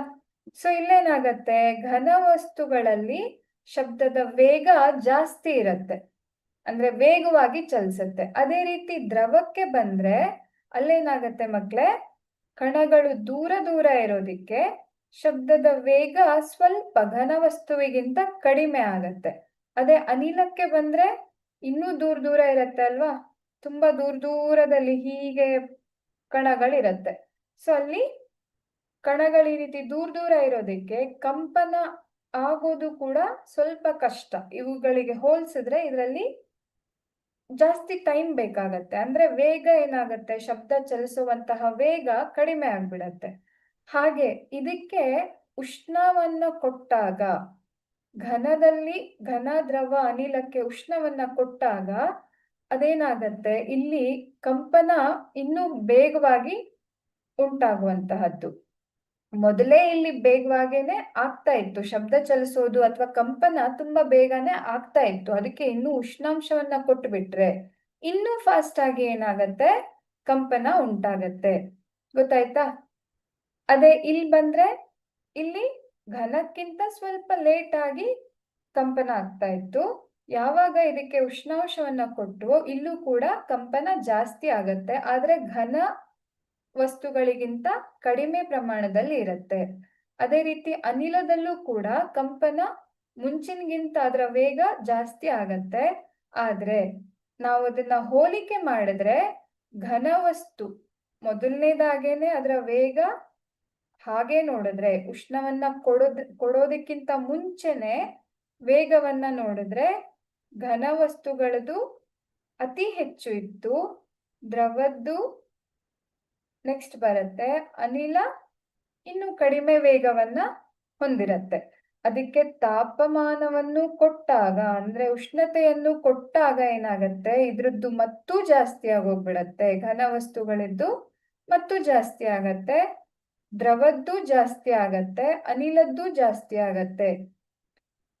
ಅಂದ್ರೆ ಇದ್ರಕ್ಕಿಂತ ಇವುಗಳ ವೇಗ ಇನ್ನೂ ಹೆಚ್ಚಿರತ್ತೆ ತಾಪ ಕೊಟ್ಟಾಗ. ಸಹಜ ಸ್ಥಿತಿಗಿಂತ ಇದ್ರದ್ದು ಉಷ್ಣಾಂಶವನ್ನ ಕೊಟ್ಟಾಗ ಇನ್ನೂ ಸ್ವಲ್ಪ ಜಾಸ್ತಿ ಆಗತ್ತೆ. ಗೊತ್ತಾಯ್ತಾ? ಸೊ ಇದೇ ಒಂದು ವಿಷಯವನ್ನ ಇಲ್ಲಿ ನೋಡೋದಾದ್ರೆ ಇಲ್ಲೇನಂತ ಕೇಳ್ತಾ ಇದ್ದಾರೆ, ವಿಭಿನ್ನ ಉಷ್ಣತೆಯನ್ನ ಹೊಂದಿರುವ 4 ರಾಜ್ಯಗಳನ್ನು ನೀಡಿದೆ. ಇವುಗಳಲ್ಲಿ ಯಾವ ರಾಜ್ಯದಲ್ಲಿ ಸಾಮಾನ್ಯವಾಗಿ ಶಬ್ದದ ವೇಗ ಕಡಿಮೆ ಇರುತ್ತದೆ ಅಂತ ಕೇಳ್ತಾ ಇದ್ದಾರೆ. ಅಂದ್ರೆ ಎಲ್ಲಿ ತಾಪಮಾನ ಕಡಿಮೆ ಇರುತ್ತೋ ಅಲ್ಲಿ ಶಬ್ದದ ವೇಗ ಕಡಿಮೆ ಇರುತ್ತೆ ಅಲ್ವಾ? ನಿಮ್ಗೆ ಇವಾಗ ಗೊತ್ತು, ರಾಜಸ್ಥಾನ ಅಂದ್ರೆ ಮರುಭೂಮಿ ಇರುವಂತಹ ಪ್ರದೇಶ. ಸೊ ಅತಿ ಹೆಚ್ಚು ತಾಪಮಾನವನ್ನ ಹೊಂದಿರುತ್ತೆ ಇದು. ತಾಪ ಜಾಸ್ತಿ ಇದೆ ಅಂತ ಅಂದ್ರೆ ವೇಗ ಜಾಸ್ತಿ ಅಲ್ವಾ? ಸೊ ಇದು ಅಲ್ಲ.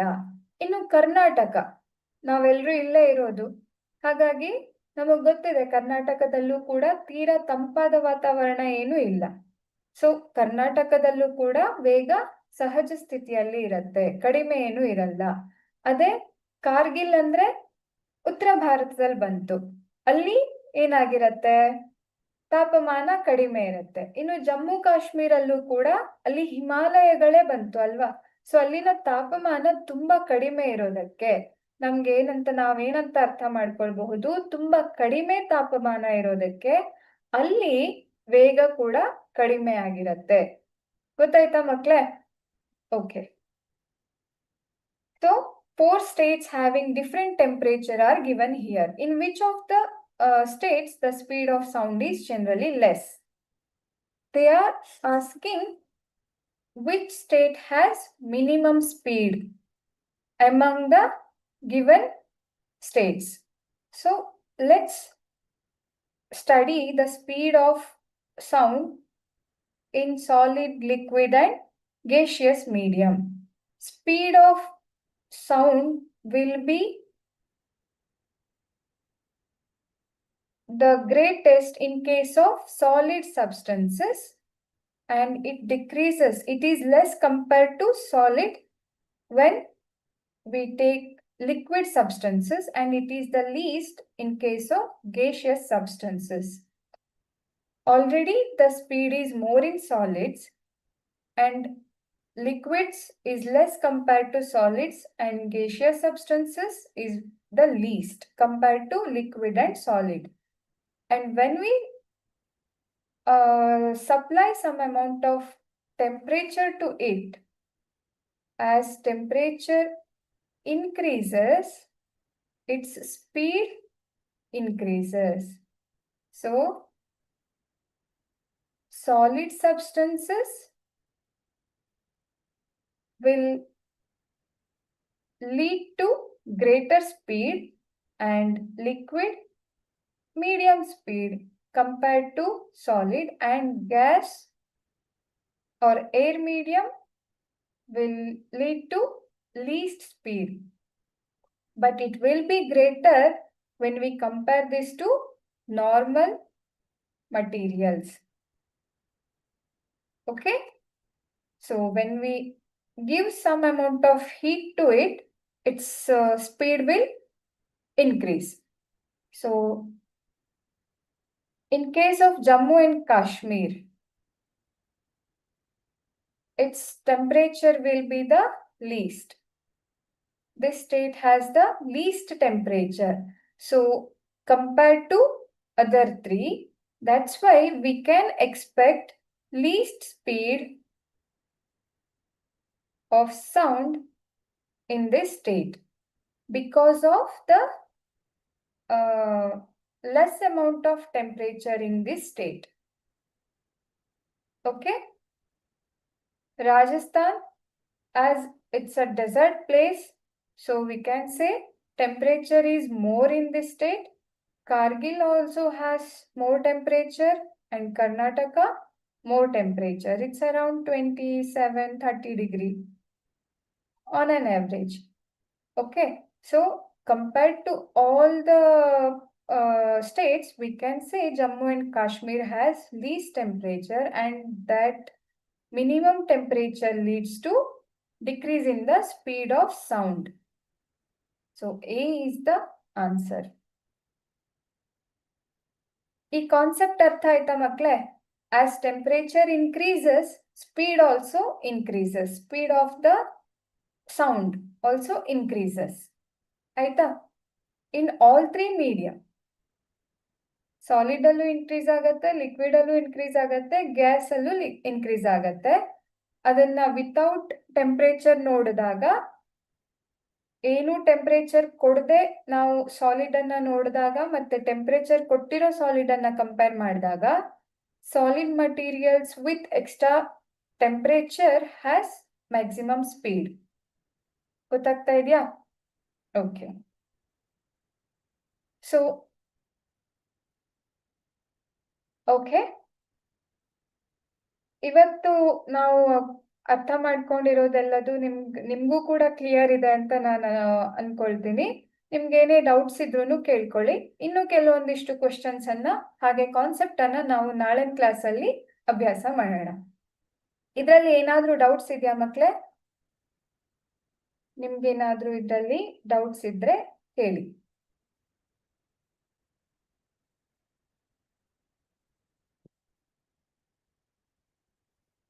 Sound is produced by a vibrating body.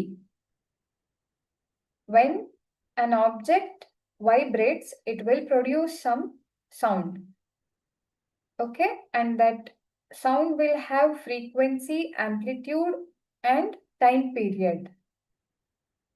Number of oscillations per second is called frequency, and maximum displacement of the object from its mean position is called amplitude, and time taken by an object to complete one oscillation is called time period. Okay, frequency is expressed as hertz. So 1 hertz is 1 oscillation per second. ಗೊತ್ತಾಯ್ತಾ? ಶಬ್ದ ಏನಾಗತ್ತೆ, ಕಂಪಿಸುವಂತಹ ಒಂದು ವಸ್ತುವಿನಿಂದ ಶಬ್ದ ಉತ್ಪತ್ತಿ ಆಗತ್ತೆ. ಆ ಶಬ್ದಕ್ಕೆ ಪಾರ, ಆವೃತ್ತಿ ಮತ್ತು ಆವರ್ತ ಕಾಲ ಅನ್ನೋದೆಲ್ಲದು ಇರತ್ತೆ. ಹೌದಾ? ಆವೃತ್ತಿ ಅಂದ್ರೆ ಏನು? ಅದು ಒಂದು ಆಂದೋಲನವನ್ನ ಮಾಡೋದಕ್ಕೆ ತಗೊಳ್ಳುವಂತಹ 1 ಸೆಕೆಂಡ್ ಅಲ್ಲಿ ಎಷ್ಟು ಆಂದೋಲನ ಆಗತ್ತೆ ಅನ್ನೋದನ್ನ ನಾವೇನಂತ ಹೇಳ್ತೀವಿ? ಆವೃತ್ತಿ ಅಂತ ಕರಿತೀವಿ. ಅದನ್ನ ಹರ್ಟ್ಸ್ ರೂಪದಲ್ಲಿ ನಾವು ವ್ಯಕ್ತಪಡಿಸ್ತೀವಿ. ಅದೇ ಒಂದು ವಸ್ತು ಅದರ ಮೂಲ ಸ್ಥಾನದಿಂದ ಎಷ್ಟು ಸ್ಥಾನಪಲ್ಲಟ, ಗರಿಷ್ಠ ಸ್ಥಾನಪಲ್ಲಟ ಎಷ್ಟಾಗಿದೆ ಅನ್ನೋದನ್ನ ನಾವು ಪಾರ ಅಂತ ಕರಿತೀವಿ. ಆಮೇಲೆ ಒಂದು ವಸ್ತು ಆಂದೋಲನವನ್ನ ಮಾಡೋದಿಕ್ಕೆ ತಗೊಳ್ಳುವಂತಹ ಅವಧಿಯನ್ನ ನಾವೇನಂತ ಕರಿತೀವಿ? ಆವರ್ತ ಕಾಲ ಅಂತ ಕರಿತೀವಿ. ಆಯ್ತಾ? ಹಾಗೇನೆ ಶಬ್ದ ಚಲಿಸೋದಿಕ್ಕೆ ಒಂದು ಮಾಧ್ಯಮದ ಅವಶ್ಯಕತೆ ಇದೆ. ಸೊ ಅದು ಘನ, ದ್ರವ, ಅನಿಲ, ಈ 4 ಸ್ಥಿತಿಯಲ್ಲಿರುವಂತಹ ವಸ್ತುಗಳಲ್ಲೂ ಚಲಿಸತ್ತೆ. ಆದ್ರೆ ನಿರ್ವಾತದಲ್ಲಿ ಶಬ್ದ ಚಲಿಸೋದಿಲ್ಲ. ಸೊ ಯಾವಾಗ ನಾವು ಆ ಘನ, ದ್ರವ ವಸ್ತುಗಳ ತಾಪಮಾನವನ್ನ ಹೆಚ್ಚು ಮಾಡ್ತೀವಿ, ಅದಕ್ಕೆ ಉಷ್ಣಾಂಶವನ್ನ ಕೊಡ್ತೀವಿ, ಆಗ ಅಲ್ಲಿ ಶಬ್ದದ ವೇಗ ಕೂಡ ಜಾಸ್ತಿ ಆಗತ್ತೆ. Okay, so sound needs a medium to travel. Okay, sound travels through or propagate through solid, liquid, and gaseous medium. When we increase the temperature, the speed of sound will also increase. ಆಯ್ತಾ? ಇದಿಷ್ಟನ್ನ ನಾವು ಇವತ್ತಿನ ಕ್ಲಾಸಲ್ಲಿ ಕಲ್ತಿದ್ದೀವಿ ಮಕ್ಕಳೇ. So ನಾಳಿನ ಕ್ಲಾಸಲ್ಲಿ ಇನ್ನೂ ಹೆಚ್ಚಿನ ವಿಷಯವನ್ನ ಅರ್ಥ ಮಾಡ್ಕೊಳ್ಳೋಣ. ಇವತ್ತಿನ ಟಾಪಿಕ್ ಕ್ಲಿಯರ್ ಇದೆಯಾ? ಓಕೆ, ಏನಾದ್ರೂ ಡೌಟ್ಸ್ ಇದ್ರೆ ಕೇಳ್ಕೊಳ್ಳಿ. Thank you.